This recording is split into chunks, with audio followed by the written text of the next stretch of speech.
Motivation, motivation, motivation. Who loves a motivational quote? Everyone. Everyone loves a motivational quote. Unfortunately, motivation doesn't last. And it's dependent on the individual how long motivation does last for. We have to look back that motivation may come from a place of negativity, a place of guilt, a place of wanting to move away from the way that they feel or the way that they look, and using that motivation, that pain that they're feeling, to drive them in a different opposite direction towards the good or the better or the visual changes. Now, that will last as long as you need to, until something else of higher priority, it becomes in the way.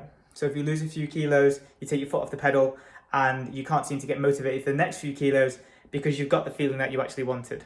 So motivation only lasts for as long as you can really build on it and have momentum with it. But we shouldn't want to work on momentum only and motivation only. We need to work on you wanting to do the things that it set out. The new habits that you've got, they need to be wanting to be done. And it doesn't just come as a case of, I want to do them to lose the weight. Effectively, when you stop losing weight or care about that losing weight, you're going to not care about the other things as well. It's like a trickling effect. It's like if I only went to the gym to lose weight and I now think, fuck it, I don't want to lose any more weight, you're not going to go to the gym either. So what you need to do is that take away motivation and transition it into the things that you want to do because of the benefits that you get from it. So what I ask people to do is when they're transitioning from like a diet to a lifestyle, they will go through a period of still feeling quite restricted because they feel like they're only doing things because of what they did before. They were doing things only because they wanted to lose weight.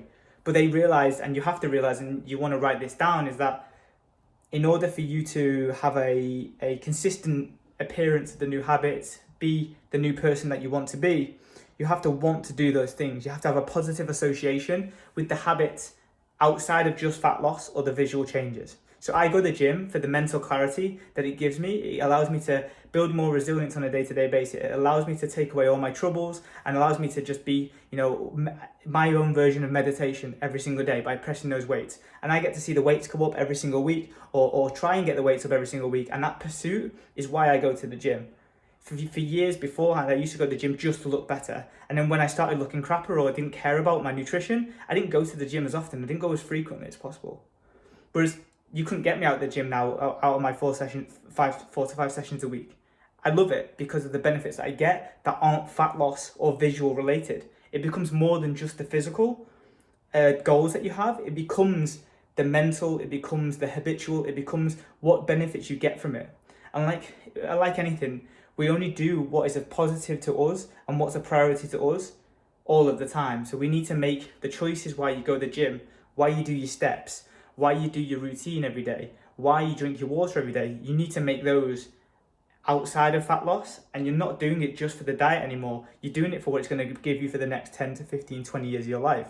And if you're doing something later on down the line that you're only doing because you feel like you have to do it because of this diet, you don't need to do it, and there's an alternative, and you don't want to just do things because you feel like you have to, because they never will get done. So that's when motivation has its period. It works for a while, and then what you need to do is transition from motivation to everything being what you want to do and having a benefit of. And you may need to do some work on that because you might not see the benefits or you might not feel the benefits of all the things that you have in place to continue them going. So that's where the coaching comes in. We can outline the benefits. Hopefully these videos help, and you can start looking at the positives that specific thing brings you, and then you'll change it from being a negative or something that you feel like you have to do to something that you want to do. And you'll probably find that you actually do less because you won't have to do, or you won't feel like you have to do everything. You won't want to do 5 days a week cardio. You don't have to do 20,000 steps on a day-to-day basis. There will be a mid-ground that you will find that's right for you, and that will be your lifestyle, and you'll want to do that. You'll want to do your 10,000 steps because it makes you feel great and gives you a breath of fresh air. You'll want to do your training because of the benefits of being progressively stronger, maybe the visuals as well, but the mental clarity that you get. And you'll want to drink your water because of how cranky you get when you don't have your water. So there's so many different ways that motivation transfers into that positive association that we need with the factors that we have on a day-to-day basis.